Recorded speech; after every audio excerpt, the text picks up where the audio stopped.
Sweet. Welcome to the last session. I'm sad. How did last week go? Does anyone have anything that came up or you want to ask me or chat about?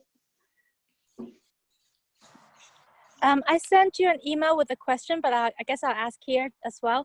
How often do you get your bike tuned? Like after how long a distance you've ridden, do you get it tuned? That's a question I don't know off the top of my head. I think it really depends on how much you're riding and the conditions you're riding in.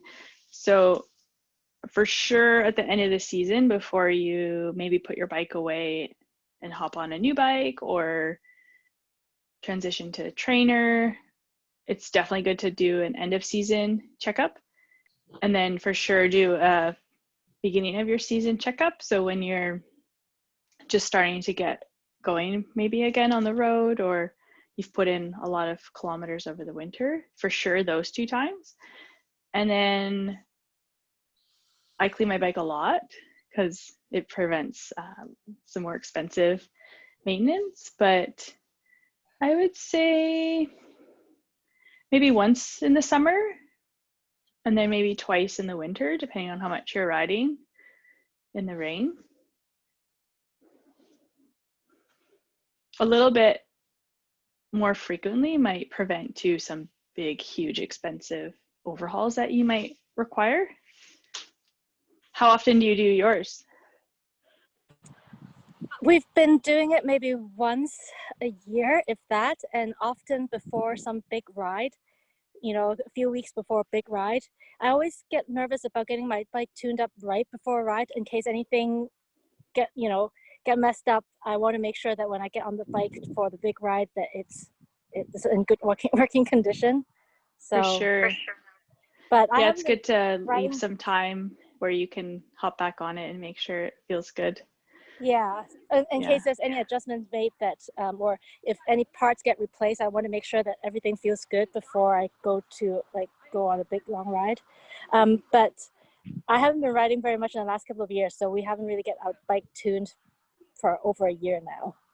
Yeah, definitely do for a little checkup then, I think.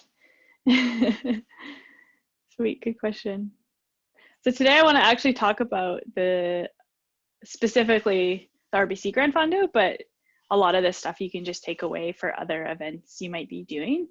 So just some general advice on how to set yourself up, how to prepare for it. We're going to actually look at the course. I'm going to share my screen and we're going to look at the course for the RBC Grand Fondo Whistler and then talk about what to eat, how to dress. So if you have any questions along the way, just speak up. So does everyone see those reactions at the bottom? Little emojis. Who here has done the RBC Grand Fondo Whistler? Let's see a thumbs up. Okay, not me. I just was testing the. Yeah, I mean, I'm the same boat. I also didn't do it. I was trying to say, yes, I know about those reactions. Yeah. Angie? Anyone else? Nicole? Cool. So. I've done it twice. Done it twice. Nice. Awesome. So you'll have trained up and you'll have prepared. It's a pretty big ride, so I definitely recommend preparing and not just hopping on your bike the day of and giving it a go. It's definitely possible, but definitely prepare and train. It's 120 kilometers with a lot of climbing. So maybe 1 to 2 weeks out, that's when you kind of stop training. So we call that a taper. And a taper is essentially adding more rest to your training routine and even within the training. So say you do 4 intervals in a ride, you would drop that down to 3. So really you're just trying to let your body recover. You don't want to add any more fatigue and you want to keep your fitness at the same level. So you don't want to just 1 week out not do anything because you might actually feel worse. So taper, essentially, you're just going to drop your volume, which is how many hours a week you're riding, but you want to actually keep the same intensity. And it might take a little bit to experiment and learn what works best for you. And when you show up on a, on a big important ride, how do you feel? So if you try something and it doesn't work, that's okay. It took me most of my career to figure out a proper taper that works for me, and I don't even know if I still nailed it. So you might have to kind of experiment with that. But so yeah, maintain the intensity, but reduce the volume, so the total hours of your week, and then reduce how often you're riding. So say you ride 5 times a week, maybe you ride 4 a week out, 2 weeks out of your big ride. And I'll put that in email with maybe a bit more specific percentages. So if you miss that, that's okay. I'll put that in the email. And some people take the day off, the day before the fondo off. And I would suggest taking the 2 days before off and then a short ride the day before with some intensity, just to make sure that your system's going. So don't do a big hard workout. Don't add fatigue, but you don't want to wake up the day of the ride and feel lethargic and slow. You want to do a workout the day before that kind of energizes you, and also a good chance to double check that your bike's working. So Angie brought it up. Make sure that your bike is tuned pretty well in advance. And big rides like the Fondo here in Vancouver, the bike shops get super busy during that time. I don't know if anyone's experienced that. You go in, you need a tune, and it's, they have a 2-week wait list. Like, but my ride's in 3 days. So be a little more proactive and maybe book in or plan ahead of when you're going to have your bike tuned and make sure everything's ready. And like Angie said, actually get out on some rides just to make sure it's perfect. So don't wait till last minute to do that. And that week, so the week you're tapering, you're going to be dropping your training a little bit. So it's really important that you still eat really well.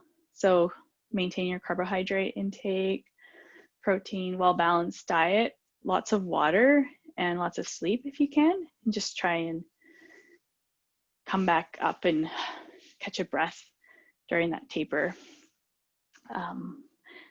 Anybody have any questions about that? I have a question about food and eating before cycling. I've never been able to eat before I exercise. I always find I can't digest properly. It slows me down, even when I was training with dance and stuff. So I'm just wondering if you have any recommendations, because for the bigger rides, you're typically starting quite early in the morning, and then the idea of waking up at 4 to eat, like, it's challenging. So do you have any recommendations on like pre-day preparation so you can kind of still have fuel burning in your system? Or yeah, good question. Yeah, so, and for the Fondo, I think it's a 7 a.m. start, and so that 2 to 3 hour, it's recommended that you eat your breakfast 2 to 3 hours before. So that's 4 o'clock in the morning, and you want to sleep, and is waking up at 4 to eat actually going to benefit you, sort of thing. So I would maybe try a smoothie, so something that's easier to digest. I would definitely recommend eating a breakfast. It can be really simple. Yeah, smoothie. I like oatmeal, but a lot of people they struggle with that. So yeah, something maybe liquid based, even like a sports drink, energy bars. Like, you can eat those things for breakfast on the day of, and definitely practice with those sorts of things before your biggest, most important ride. Don't try and eat a smoothie the morning of the Fondo if you've never tried before. But I would recommend that. And then I think you asked about fueling. So just making sure that week, so not even the day before, but that week before, you're really eating well, because a lot of your energy comes from energy that is actually stored in your body. So you want to have good energy store. You want to have glycogen stored in your body so you don't bonk an hour into the ride. So think about, eating lots of carbs for a week out, and then just eating what you normally eat the night before. Maybe not fettuccine alfredo or something that will sit in your stomach, or a massive steak that might sit in your stomach. something maybe easier to digest. Does that help? Yeah, okay. So, oh, another question. So the day before, I'm gonna talk about the weather a little bit. Day before, definitely check the weather and check the hourly. So in this case, for the Whistler Fondo, I would check the hourly for Vancouver, Squamish, and Whistler, because we're riding into the mountains, and you all know that live around here, like it can be very different. So make sure you check the hourly for all those places you're going through, and that will help you pack accordingly. So the night before, lay everything out. I don't know if I put this in an email, but to remember everything, I like to start at my feet and I think about everything I need. So shoes, socks, leg warmers, shorts, chamois cream, undershirt, sports bra, like, yes, or head down, helmet, glasses. Like, that's kind of a good check, I find. And make sure everything's laid out. Make sure you have the water bottles you need, the food you need. You don't want to be scrambling at 4 a.m. trying to find your glove or something like that. So get that stuff going the night before. And then also carry in your preparation the night before, make sure you have your flat kit and pump. There are support along the way. In this RBC Grand Fondo specifically, and usually all fondos, there are support, but you could end up waiting a while. And now that you all know how to change your own flats, it's better maybe just to get it changed and get on the road again than potentially wait at the side of the road for an hour or whatever. So even though you might be trying to go as fast as you can, I still think it's beneficial to carry your saddlebag and your pump. It doesn't weigh a lot, and I think it's a good insurance policy, because you'll lose a lot more time if you flat than having to carry a little bit of gear. And you don't need to be safe, because you're all going to be side of the road crushing it, taking those tires off. So I'm going to show you what I typically wear in a race or a fondo. So costume change. So this is what I would start in. So I am wearing a vest, arm warmers, and then underneath my vest I have my jersey. I have my bib shorts on, and these bib shorts have the zipper, so I can be quick in the washroom breaks. And so talking about weather is, I also really like to check the radar, the weather radar, because you can see if any storms are coming through. And I don't know if anyone did the Whistler Fondo a few years ago where the start line was dry and it felt warm, but I had checked the radar the morning and there was this massive storm, like massive storm that was coming through right at when we were going to be at the salt shed. And I was like, oh my goodness. So I came to the start line with a rain jacket, a real rain jacket on, leg warmers on, full finger gloves, shoe covers, like as if I was riding in a storm. And people were laughing at me, like some of the people I know, like, where are you going, Laura? And I said, well, I checked the radar this morning, like we're gonna hit a storm. And it was 5 degrees and raining, or if not colder. And people were getting hypothermia and it was bad, but I felt actually kind of okay. I was comfortable. And so I think it's really important. That was a really good takeaway, to just check the weather and check the radar. And you can always take things off, but you can't add. Yeah. You can't add layers when you're in the middle of the ride. Was anybody on that? No, yeah, it was really cold. Yeah. So another thing is start cold. And this is kind of scary, and I still don't always like to do this myself, but you're going to be working pretty hard. And if we're starting at 7 o'clock, it might be dark and it might be cold, and the sun's going to come out hopefully, and you're going to be working hard. So you don't want to super overdress. Don't be afraid to be a little bit cold on the start, and know that you're going to warm up, and you can always take layers off. But I guess it's just, I think the big takeaway is just to be prepared and definitely check and don't listen to what your friends are doing. Make those decisions for yourself. Be bold, start cold. Yeah. So, and if it was really rainy, I would bring, so maybe I would start in short fingered gloves. I don't know if I have any here. And then maybe I would, or vice versa, and I would bring a second pair of gloves. If it has to be pretty nasty for me to wear shoe covers. But in that case, a few years ago, I did, and my feet were okay. This is another shoe cover that a lot of people wear. They're called Velo toes. They're almost disposable, but they're just rubber. It's like a swim cap for your shoes. These actually can be pretty good for waterproof. And then, yeah, make that call. So do you need to bring a pretty robust rain jacket, or can you go with something a little bit lighter? And these can always go in your pocket, like a nice packable jacket. I can crunch up and I can put it in my jersey pocket. So I can even start with that in my pocket just in case, or start with it on and then know that I can put it in my pocket. Another thing is that a cycling cap. I chose this one because I love it. So that would go under your helmet. I mentioned that in an email, just help shed rain. If it's going to be nasty, you might be out there for 5, 6, 7, 8 hours. So yeah, don't give yourself hypothermia. Anyone have questions on what to wear? And this vest too, if I'm getting hot, this vest can come off at a rest stop, or if you have the skill to take it while you're riding, shove it in your pocket. Or handlebar bags, those are awesome. I ride with one all the time now.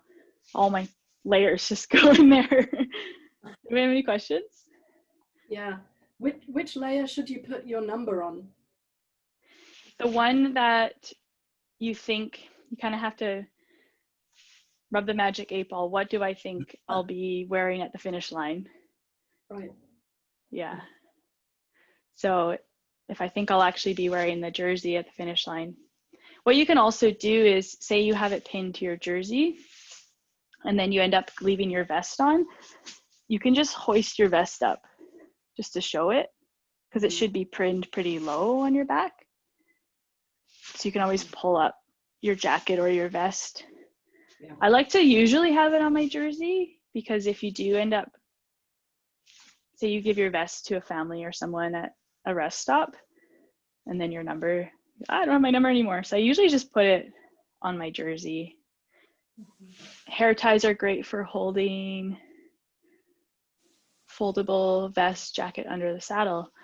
Yeah, get creative with how you carry your stuff as well. Typically put your nutrition in your jersey or your vest, or is it all just weather dependent? I think it's weather dependent. Again, those handlebar bags I think are so cool for food. But so I usually put them in my jersey, because if my nutrition is in my vest and now I need to take my vest off, it can be pretty tricky to now transfer everything out of the vest pocket and put it in your jersey pocket. So I like to have my food on the layer that I know I'm never gonna take off my jersey. And then, yeah, if you're comfortable riding while eating, just getting used to digging into your jersey pocket under your vest, that can be tricky. So practicing doing that. Pockets might be stuffed by the end, but that's okay. You can also, another cool trick is, so say I want this vest off, but my pockets are full of food. You can put it down the top of your jersey. You have a hunchback, but that's okay. It's good in a pinch. Or you can put it up underneath. I don't know if everyone saw that. So if you can't actually get it into a pocket, you can do that and it won't fall out. And then maybe at a rest stop, you can fold it up nicely and get it in a pocket. Any other questions? Great questions. Do you just like stop whenever you need to stop, or is there any strategy to stopping? You talked about eating while you were riding. I find that really awkward to do. Yeah. I think kind of look ahead and think about where you want to stop. So the Fondo, I think, has 5 rest stops, Whistler Grand Fondo. Yeah. And you want to be eating 30 grams of carbs per hour at a minimum. People consume up to 90. That's a lot. That would give me gut rot, but if that works for you, that's kind of ideal. So minimum 30, and that can be in liquid form. So maybe you have a drink mix with a lot of carbohydrate in it. You have to be careful of things like Noon, because although very delicious and I like them, they're only electrolytes, which are also very important, but there's no sugar. So you can have 30 grams of carbs in liquid form. And then, yeah, I think just plan ahead of where you're going to stop. So what are you going to bring on your body? And I like a combination of real food and ride food. So I usually have a peanut butter and jam sandwich and maybe a fruit source bar. I have one here. Yum. Instead of like specific ride candy. And then, well, you have to experiment what your gut likes too. So you can get gut rot, which I don't know if anyone's experienced gut rot. We get stomach cramps, potentially diarrhea and vomiting. That could be too much sugar or too much of a certain type of sugar, or not enough water to digest all that sugar. So, you know, don't try a new energy bar or drink mix the day of the big ride. Make sure that you have trained with that and you know that your gut likes it. And then I would say, so back to your question, I think carry enough food and water for 2 to 3 hours to be self-sufficient. So you don't have to stop at a rest stop. You can just pull over on the side of the road and eat when you want. But I think be prepared to have 2 to 3 hours worth of food and water in case you drop a bottle or drop a bar or you don't feel like stopping. And so I'm going to share my screen. And if you want to stop at all the rest stops, that's okay. I mean, it's up to you on your goal of the ride.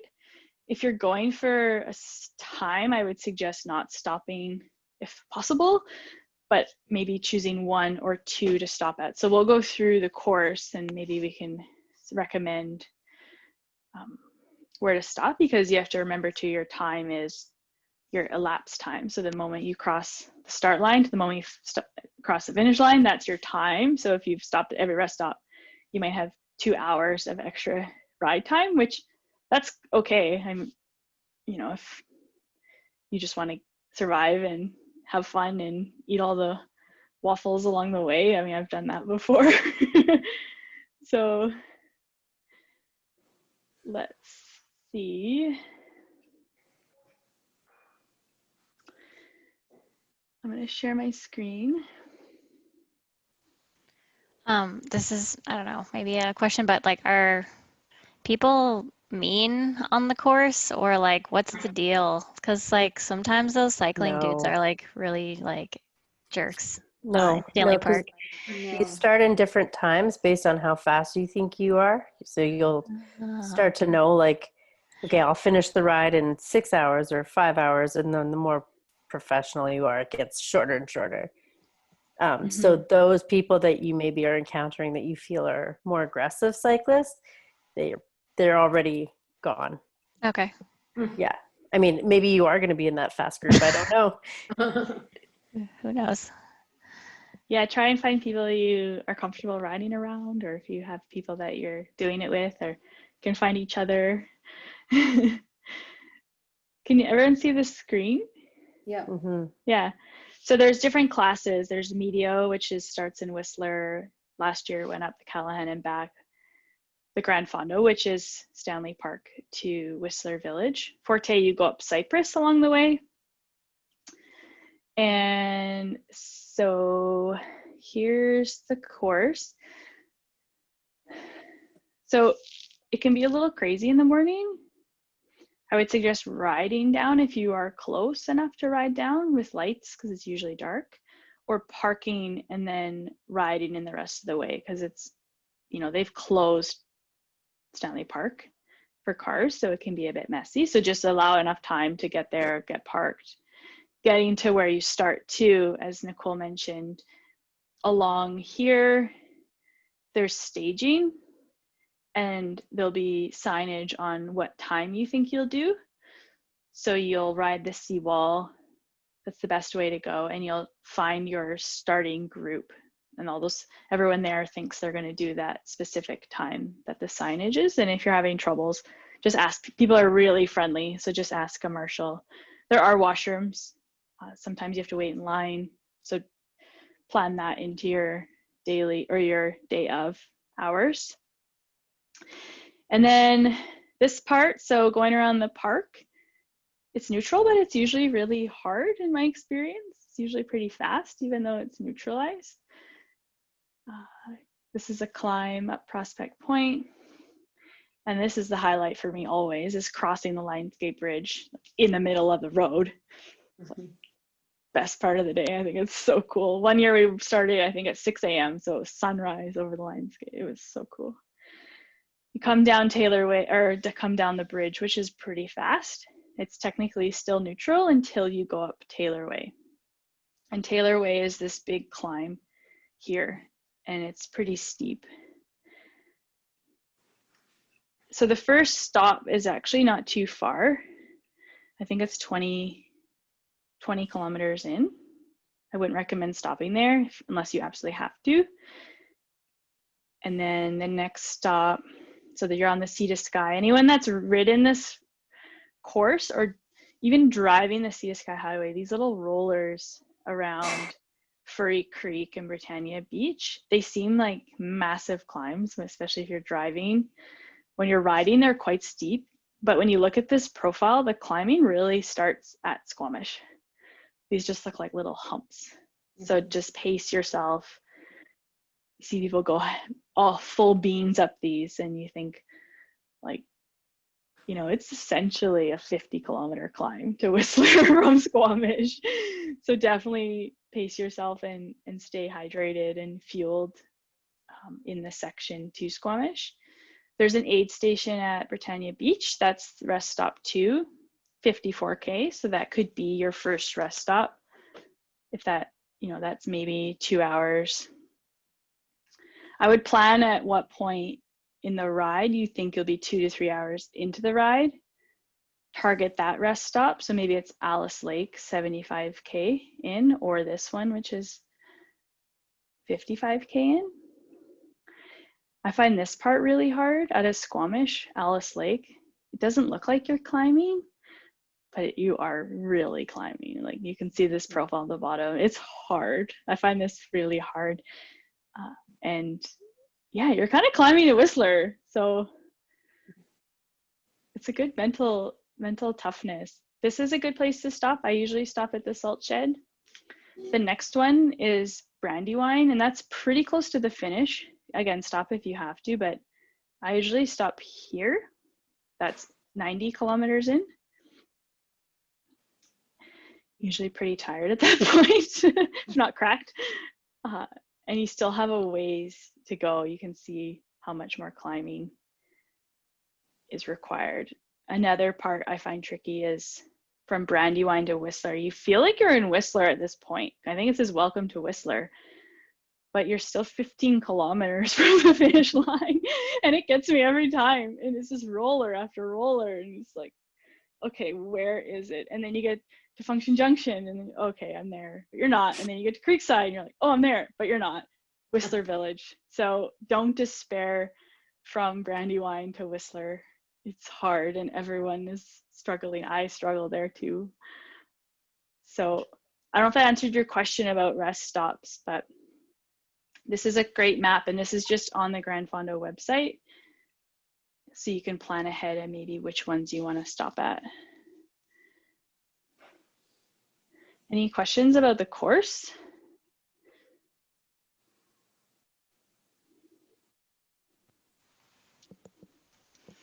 I have a question about which routes in Vancouver do you recommend to prep for those, especially the hills?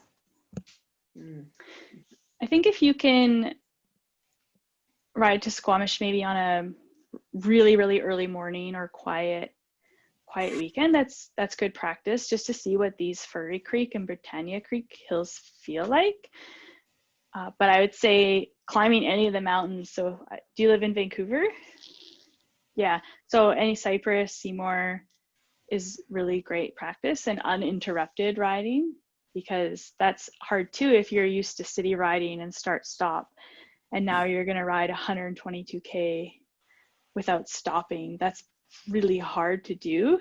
So I think just picking routes where you can minimize stopping. So doing a big climb like Cypress, you'll get a lot of pedaling in. There's some nice routes down in Richmond. So you can ride down around UBC, Iona, back, and then there's some nice farmland down here. That's a nice route. If you live in the valley, I envy you, because it's the best road riding, I think.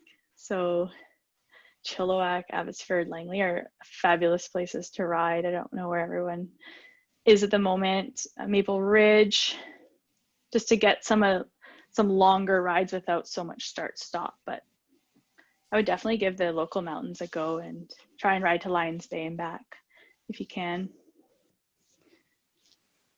Any other questions? You say Seymour or Cypress? I like them both. One of they're them's so really different. steep though, isn't it? Like initially, like right off the top. Like Yeah. I think I tried it when I wasn't cycling very much, and I couldn't even get up. Like I got to the welcome to whatever mountain it was, and I couldn't get up the hill. Yeah, it's really steep at the bottom. Which one is that? That's Seymour. Okay. Seymour. But it flattens out, so if you can get through that first, okay. where the Baden-Powell crosses the road, it levels out. Okay. But on average, yeah, it's a steeper climb than Cypress. Okay. But Cypress is still steep at the bottom. They both kind of are, but I'd say Seymour is quite a bit steeper. You mentioned having people meeting you at the rest stops. Is that quite common for participants to do? I don't know if it's common. It's definitely doable. It can be tricky because they would have to get ahead of. They'd have to leave early, right? Yeah, because they close a lot of the highway, or it's single lane alternating. Yeah. So they would have to leave, and they close the Lions Gate. Oh, right. So yeah, you would have to go second narrows, or to get onto the highway ahead of the first group. So it can be logistically a little bit challenging, unless they live in Whistler too, and they can come down from the north. But the rest stops are full of food, and like you don't need people to bring you anything. There's absolutely everything you could want there. It's just nice to see people if you need support. Yeah. Any other questions? Maybe I'll stop. Oh my gosh, it's 7 o'clock, 6 o'clock. Wow, okay. Amazing. I'm not sharing anymore, am I? No. Okay. Yeah, so that's a little bit about the course. Yeah, 6:05, I should wrap this up. So maybe using your thumbs up, your real thumb, or the reaction, the little emojis, if you see those there. So my goals for this clinic was to teach you something new. So thumb up if you learned something new. Yeah. Create community or meet other like-minded people. Thumb up. I'll give a thumbs up for that one. And have fun. That was my third goal. Yes. Awesome. So good. So thanks everyone so much.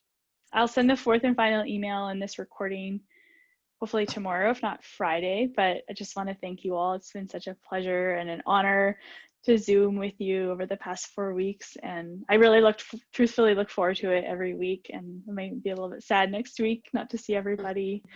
So please don't be a stranger. Don't hesitate to reach out if you need any more advice or support, or if I said something today that just didn't land, please ask. And like I said last week too, I do coaching, so online and in person. So if that's something you'd like to explore, I would definitely love to help. And yeah, I hope to see everyone on the road or the trails, hopefully next year at the Fondo. So be kind, be calm, be safe, and thanks so much. Yeah, thank you so Thank you, much. Laura. Thank you. Thank you. It's been great. You're Thank you. welcome. Thank you very You're much. welcome. Bye. You're welcome. Bye. Bye. Bye-bye. Bye. Thanks, Laura. I can't believe it's already over. So I know. 4 weeks. half an hour is like not long enough, I feel like. I know. I think 45 next time. Or an Yeah. hour. I could easily take an hour. Yeah, I was like taking notes and everything because I'm actually